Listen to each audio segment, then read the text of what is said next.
Hey guys, good morning. মোৰ অন্য এটা মিনি ব্লগলৈ আপোনালোক সকলোকে স্বাগতম জনাইছোঁ।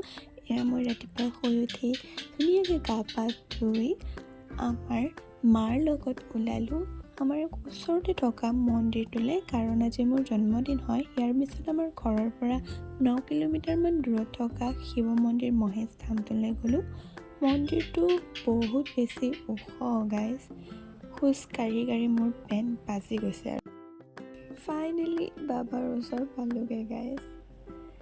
ধুনীয়াকৈ বাবাক দৰ্শন কৰি এটা সেৱা ল'লোঁ।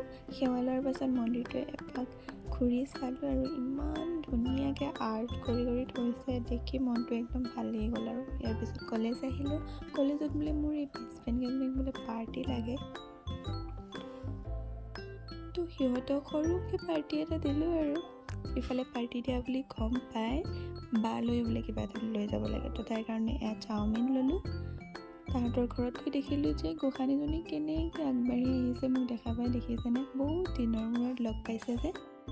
এয়া মোৰ বাৰ্থডেত দিয়া গিফ্টবোৰ আনবক্স কৰিবলৈ ওলাইছোঁ। মোৰ ভাল লগা মানুহে দিয়া গিফ্টবোৰ।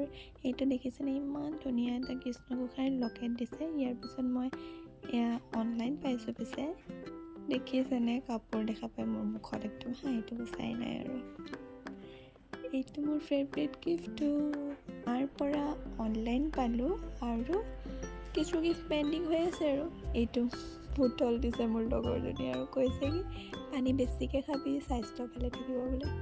মোৰ বাৰ্থডে পিছে এপ্ৰিলতে গ'ল দেই। এক্সাম চলি থকাৰ কাৰণে ভিডিঅ' এডিট কিছু পলম হ'ল।